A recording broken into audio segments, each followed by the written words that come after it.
சிவாஜி அவர்களுடன் சிஐடி சகுந்தலா பல படங்களில் நடிச்சிருக்காங்க.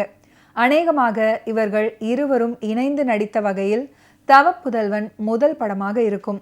தவப்புதல்வன் திரைப்படத்தில் நடிகர் சிவாஜி அவர்களை பழி வாங்கும் வில்லி கதாபாத்திரத்தில் நடித்த சகுந்தலாவின் கதாபாத்திரம் பாராட்டப்பட்டது. பண்டரிபாய் பாந்தமாக நடிச்சிருப்பாங்க.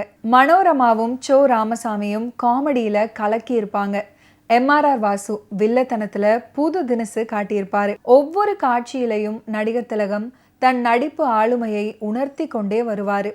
அம்மாவிடமும் KR விஜயாவிடமும் உண்மையை சொல்ல விடாமல் அல்லாடுவது, சிஐடி சகுந்தலாவை எதிர்க்க முடியாமல் பம்முவது, தனிமையில் விரக்தியில் இயலாமையில் வருந்துவது அப்படின்னு அவரிடம் செம்ம மேனரிசம் இருக்கும்.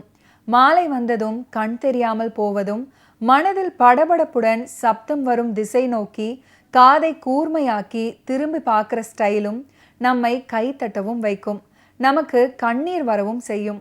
மெல்லிசை மன்னர் MSV இசையில் கண்ணதாசனின் வரிகளில் எல்லா பாடல்களும் இனித்தன. கின்கினி கின்கினி அப்படின்ற பாடல்ல கிறிஸ்துமஸ் தாத்தாவாக வந்து ஆடி நடிச்சிருப்பாரு சிவாஜி அவர்கள். லவ் இஸ் ஃபைன் டார்லிங் அப்படின்ற ஆங்கில பாடலும் படத்தில் இருக்கு. இதில் சிவாஜி அவர்களின் ஸ்டைலையும் மேனரிசத்தையும் ரசித்து விசிலடித்தார்கள் ரசிகர்கள். உலகின் முதல் இசை தமிழ் இசையே அப்படின்ற பாடல் கர்நாடக சங்கீதத்தில் அமைஞ்சிருக்கும். சிவாஜி அவர்களும் மேடையில் அமர்ந்து பாடியபடி அசத்தி இருப்பார். நடுவே கசல் பாடலாகவும் மெட்டு போட்டு கலக்கியிருப்பாரு மெல்லிசை மன்னர். தான்சேன் வேடத்தில் சிவாஜி அவர்கள் வரும்போது தியேட்டரே அதிர்ந்து போனது.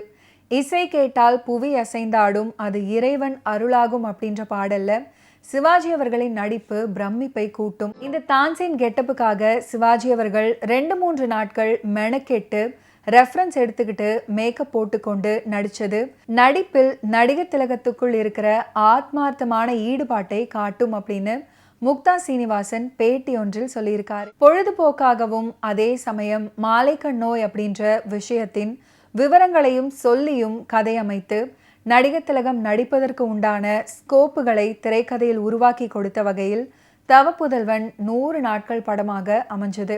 சில தியேட்டர்களில் 60 நாள் 70 நாள் வரை ஓடியது. 1972 ஆகஸ்ட் மாதம் 26ஆம் தேதி வெளியானது தவப்புதல்வன். படம் வெளியாகி 50 ஆண்டுகளுக்கு மேல் ஆகின்றன. கலைத்தாயின் தவப்புதல்வனை அடுத்த நூற்றாண்டுக்கும் மறக்க முடியாது. தவப்புதல்வனையும் நினைக்காமல் இருக்க முடியாது.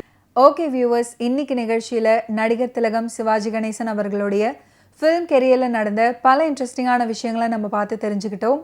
மீண்டும் அடுத்தடுத்த எபிசோட்ஸில் சந்திப்போம். நன்றி, வணக்கம்.